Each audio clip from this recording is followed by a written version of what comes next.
J'aimerais que tout le monde puisse devenir riche et célèbre et avoir tout ce dont il rêve, de sorte que tous comprennent que ce n'est pas la réponse.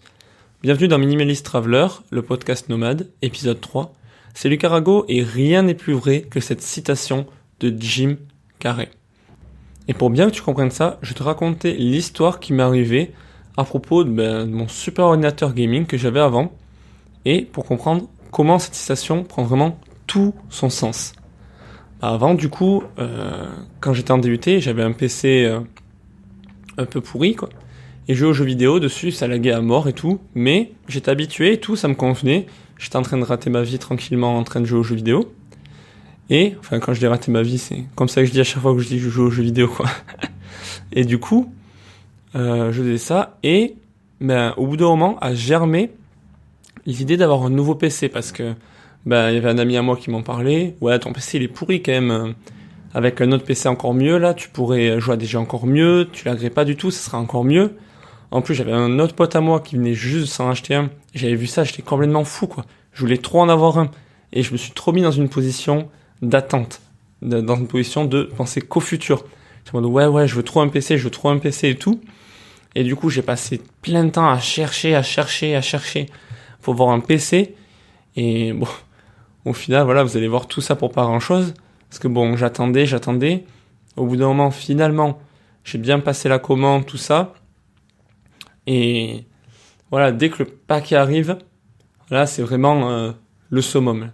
Là, t'ouvres le paquet, t'entends le petit bruit du carton, le bruit des petites bulles qu'il y a dans le paquet qui protège toutes les petites pièces. Tu vois toutes les boîtes bien neuves qui, limite, elles brillent. T'as l'impression d'avoir eu le Saint Graal sur ta table. Et puis ensuite, t'as tes potes, ils viennent et tout. T'installes les pièces. Et là, vraiment, j'étais comme un enfant à la vieille... enfin, pas à la veille, justement. Un enfant qui voit tous les cadeaux qu'il a sous le sapin de Noël. Et j'étais trop fan. En plus, je me souviens, il s'était gouré dans la commande. Et du coup, j'avais une autre pièce en plus, encore plus puissante. Et j'étais vraiment au top de ma vie. Et une fois que voilà, mon PC était monté et tout, j'étais trop content. Pendant, on va dire, 2 semaines et tout. J'étais trop au top de ma vie. Et puis, tous ces moments d'attente, tout cet argent dépensé aussi, parce que j'avais mis un peu moins de 1000 euros, plus ces 2 petites semaines, tout ça au final, pour que, après le temps et que les émotions se tassent un peu, c'est-à-dire au bout de quelques semaines, moi ça a pris à peu près 2 semaines, tout est redevenu normal.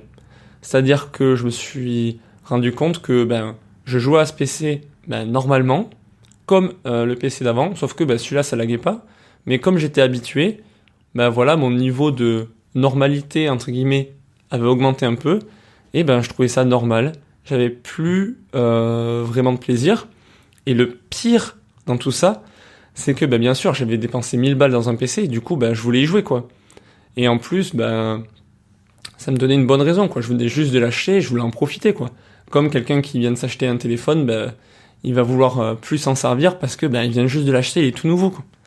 Et du coup je me suis acheté un truc qui m'a pris de l'argent, qui m'a pas apporté grand chose et qui m'a laissé dans un sentiment de manque et d'attente pendant plusieurs mois.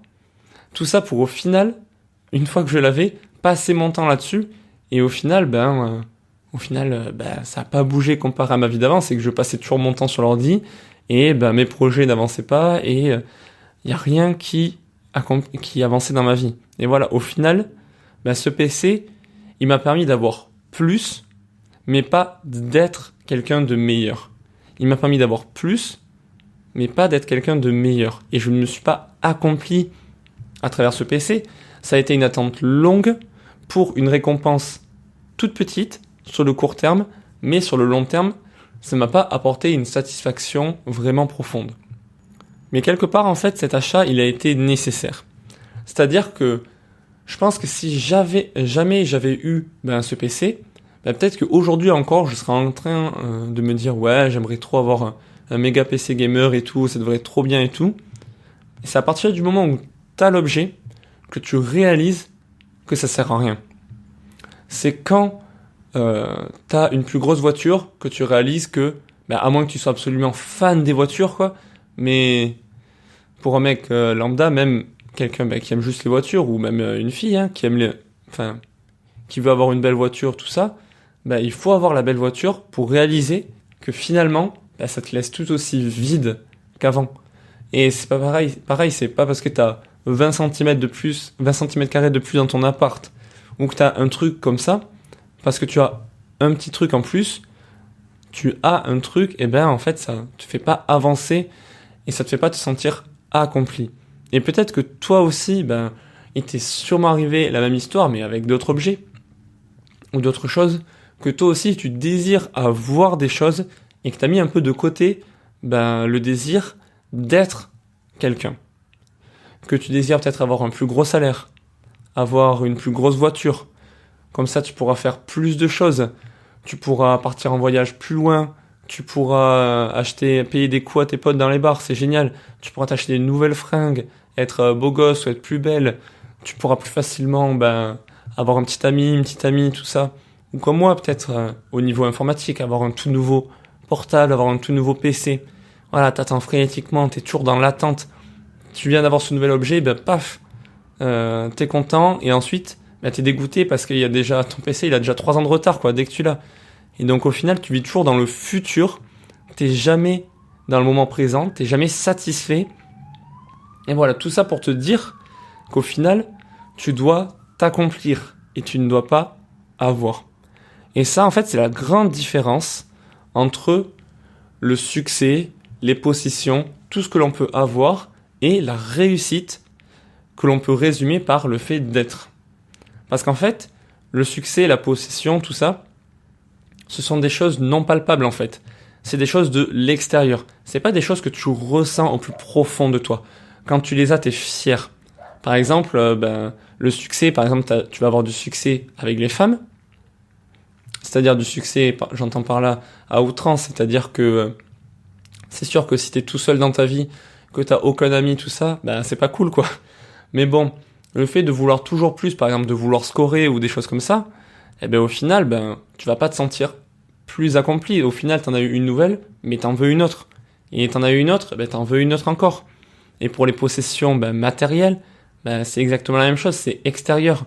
Quand tu mourras, quand tu seras sur ton lit de mort, tu pourras pas te dire « Ouais, ma vie, elle était trop cool quand même, j'avais un écran LCD trop grand et tout, trop énorme. » Je pense pas trop que ça se passe comme ça. Au final, quand tu seras sur ton lit de mort, ce que tu penseras, c'est au niveau de ta réussite. Qu'est-ce que tu as accompli? Quand tu mourras, est-ce que tu te diras « J'ai accompli ma putain de vie. J'ai vécu ma vie à fond. » Parce que quand tu accomplis quelque chose, quand tu réussis quelque chose, que tu es devenu quelqu'un, là, ça prend tout un autre sens. Et là, par exemple, je vais t'illustrer tout ça avec une métaphore. Imagine tout simplement que tu as fait un voyage dans un pays exotique où ils mangent super épicé. Et vraiment, c'est vraiment différent de la France, tout ça. Tu rentres en France, tu dis « Ouais, j'ai trop aimé la bouffe là-bas et tout, j'aimerais trop être un cuisinier comme là-bas. » Et parce que j'ai trop aimé leur culture alimentaire, tout ça, j'ai trop aimé. Et donc du coup, tu dis vas-y, je vais organiser un repas avec mes amis et je vais leur préparer mon plat préféré de là-bas. Et donc voilà, tu es dans ta ville en France, tu cherches les ingrédients, mais tu trouves pas exactement les bons ingrédients vu que c'est un pays à l'autre bout du monde, quoi. Et là, au final, tu fais le repas, tu goûtes, tu te dis franchement, ça a rien à voir, c'est pas du tout ça, j'ai complètement raté. Mais par contre, tes amis, ils adorent le plat. Et voilà un exemple de cas où tu as complètement raté quelque chose, mais qui a eu du succès. Donc toi, t'es pas satisfait, tu n'es pas accompli, et tes amis aiment bien le plat, ils trouvent ça sympa. Et donc là, t'es dégoûté.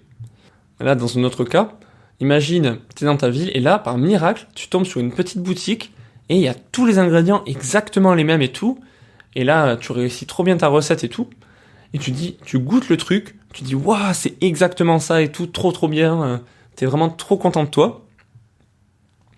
Et là, tu proposes ça à table à tes amis, et eux, ils trouvent ça dégueulasse, parce que c'est super exotique, c'est super épicé, et c'est pas du tout ce qu'ils ont l'habitude de manger. Et là, c'est un cas où t'as réussi quelque chose, mais qui n'a eu aucun succès.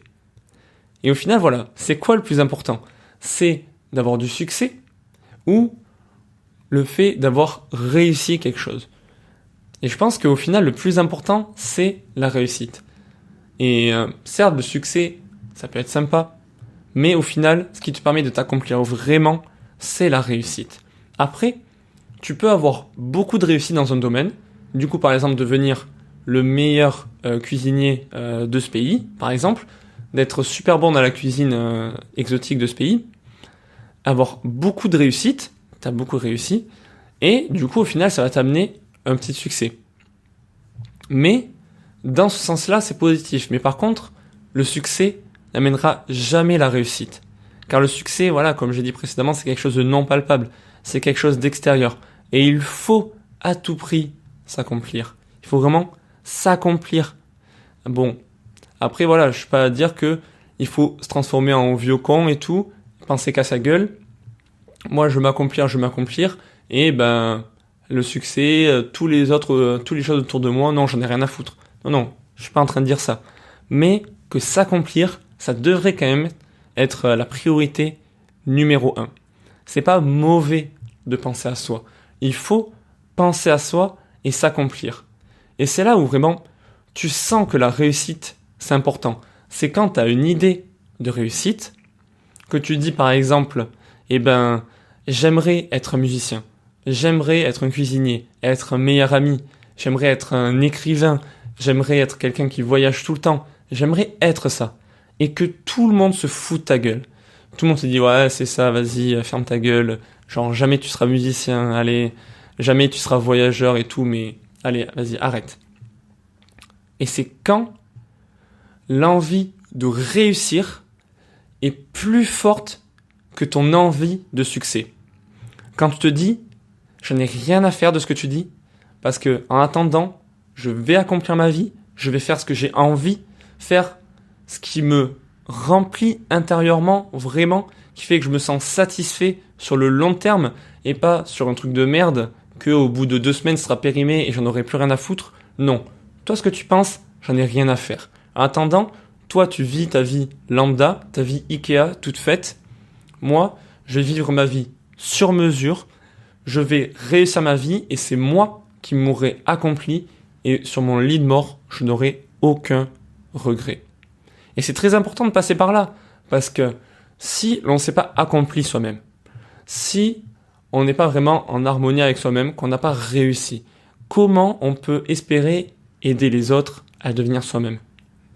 Comment on peut espérer répandre du bien, entre guillemets, c'est-à-dire faire en sorte que les gens aussi réussissent leur vie, qu'ils réussissent ce qu'ils ont envie d'entreprendre, qu'ils écoutent leur cœur. D'abord, il faut s'accomplir soi-même. C'est pour ça que c'est pas forcément mauvais de penser à soi en premier.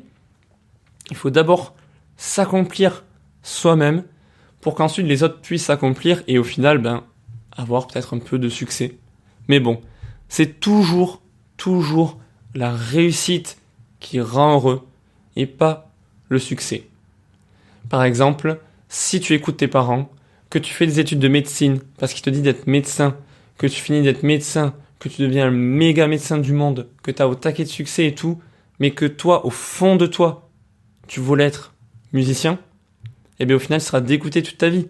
Même si tu as l'approbation de toute ta famille, de tes amis, de tes collègues, que tu deviens un méga médecin, mais au fond de toi, tu ne seras pas accompli. Et tu sauras que tu seras passé à côté de ta vie, à côté de tout ce que la vie a de bon à t'offrir. Du coup, c'est pour ça que aujourd'hui, ou demain, ou après-demain, mais en tout cas, il faut que tu fasses cet effort, et on va le faire ensemble, au fur et à mesure des jours, au fur et à mesure des podcasts, de trouver quelque chose qui te passionne. En fait, quelque chose que tu as envie d'être, pas quelque chose que tu as envie d'avoir. Un truc sur lequel tu veux investir du temps. Par exemple, que tu as envie d'investir 1 demi-heure tous les jours pour pouvoir devenir un meilleur cuisinier. Ou investir, par exemple, pareil, 1 demi-heure tous les jours pour devenir un meilleur musicien. Et la sensation d'être, la sensation d'avoir accompli quelque chose et pas juste d'avoir. Et surtout, de prendre plaisir aussi dans le processus d'apprentissage. Mais ça, on y reviendra plus tard. Prendre plaisir dans le fait d'être quelqu'un, de voir sa progression. Tous les gens qui sont partis en bas par exemple et qui ont eu beaucoup de réussite dans un domaine, notamment le domaine sportif, ils te diront que les gens, c'est pas uniquement le plaisir de monter sur le podium par exemple lors d'une compétition et d'être du coup super bon dans ce sport, c'est aussi le plaisir de tous les jours s'entraîner et de tous les jours voir la progression et de jamais baisser les bras pour au final accomplir quelque chose de grand. Et là je te pose la question, qu'est-ce que tu peux faire aujourd'hui pour transformer toutes tes volontés d'avoir en volonté d'être? Du coup, je te laisse là pour aujourd'hui. On se retrouve demain. Si cet épisode t'a plu, n'hésite pas à t'abonner, à laisser un pouce bleu, à suivre les podcasts qui vont suivre. Je vais en sortir un tous les jours. Et je te dis à demain.